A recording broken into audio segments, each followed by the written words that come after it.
Di sebalik setiap empayar yang gah, mesti ada satu idea yang hebat kan? Nah, bagi Kesultanan Melayu Melaka, idea itu adalah satu janji. Dan ini bukan janji biasa tau, tapi satu ikrar suci yang menjadi tulang belakang kepada kestabilan dan kemakmuran sebuah kerajaan yang pernah menguasai seluruh rantau ini. Jadi, janji apa sebenarnya ni? Macam mana pula satu ikrar lisan sahaja boleh menjadi asas kepada sebuah empayar yang begitu besar?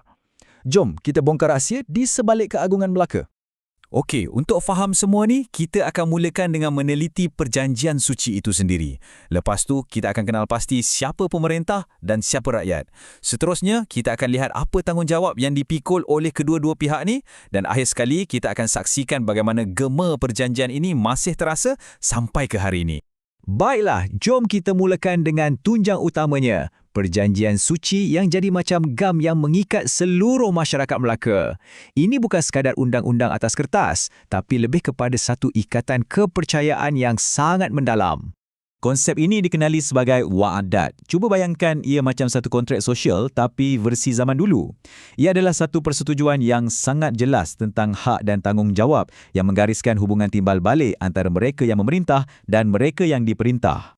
Dan apa yang menarik tentang ni ialah, ini dialog sebenar perjanjian tu, seperti yang direkodkan antara Sang Sapurbah yang mewakili raja dan Demang Lebar Daun, wakil rakyat.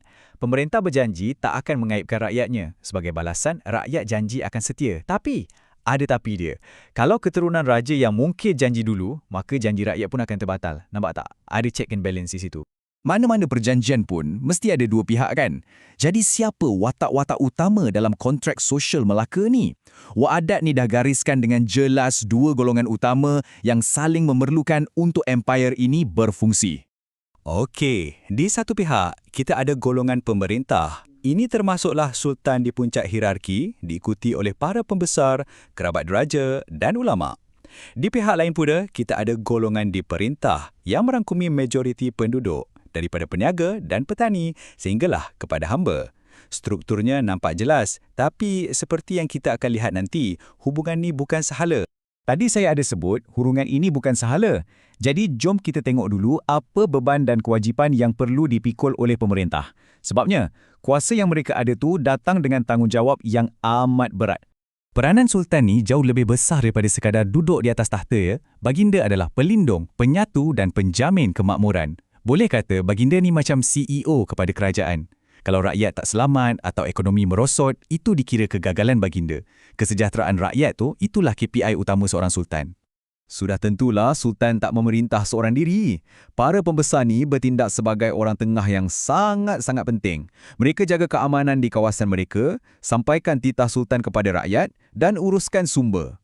Mereka yang kutip hasil melalui sistem serah dan kumpulkan tentera melalui sistem kerah bila diperlukan. Sekarang, jom kita lihat sisi lain pula. Pemerintah dah janji untuk melindungi dan memakmurkan negeri. Jadi, apa pula ikrar rakyat sebagai balasannya? Teras utama bagi rakyat ialah taat setia yang tak berbelah bahagi. Mereka kena patuh semua arahan dan paling penting, jangan sesekali menderhaka. Kepercayaan ini diperkukuh dengan konsep tulah, satu kepercayaan yang kuat bahawa sesiapa yang derhaka pada raja akan ditimpa bencana atau hukuman dari Tuhan. Ini adalah satu alat psikologi yang sangat berkesan untuk pastikan kestabilan. Dan di sini kita boleh nampak hubungan timbal balik tu dengan sangat jelas. Pemerintah ada hak untuk kutip hasil melalui sistem serah di mana rakyat serahkan sebahagian hasil tanaman mereka. Sebagai balasan, rakyat pula ada kewajipan untuk sumbang tenaga kerja untuk projek-projek awam macam bina istana atau jalan raya melalui sistem kerah. Ia satu sistem beri dan terima yang seimbang. Jadi, apakah kesan jangka panjang daripada perjanjian yang luar biasa ni? Ia bukan sekadar catatan sejarah tau. Ia sebenarnya telah menjadi rangka tindakan atau blueprint bagi sebuah negara. Hasilnya memang menjadi. Kontrak sosial ini telah mewujudkan sebuah kerajaan yang bukan sahaja sangat stabil, tapi juga makmur. Hubungan yang jelas antara pemerintah dan rakyat inilah yang membolehkan Kesultanan Melayu Melaka berkembang menjadi sebuah empayar perdagangan yang hebat dan disegani di seluruh rantau. Tapi, legasinya jauh lebih mendalam. Wa'adat ni tak berakhir dengan kejatuhan Melaka. Ia menjadi model asas bagi kerajaan-kerajaan Melayu yang wujud selepas itu. Ia membentuk ciri-ciri utama sebuah negara bangsa, menanamkan rasa cinta pada negara dan boleh dikatakan DNA hubungan antara pemimpin dan rakyat ini masih mengalir dalam struktur masyarakat kita hingga ke hari ini. Ini membawa kita kepada satu persoalan akhir untuk kita renungkan. Walaupun dibuat beratus-ratus tahun dahulu, wadat ini menunjukkan betapa kuatnya sebuah kontrak sosial dalam membentuk sesebuah negara. Jadi, persoalannya ialah, bagaimanakah janji-janji purba seperti ini masih mempengaruhi idea kita tentang kepimpinan, kesetiaan dan komuniti pada zaman moden ini? Fikir-fikirkan.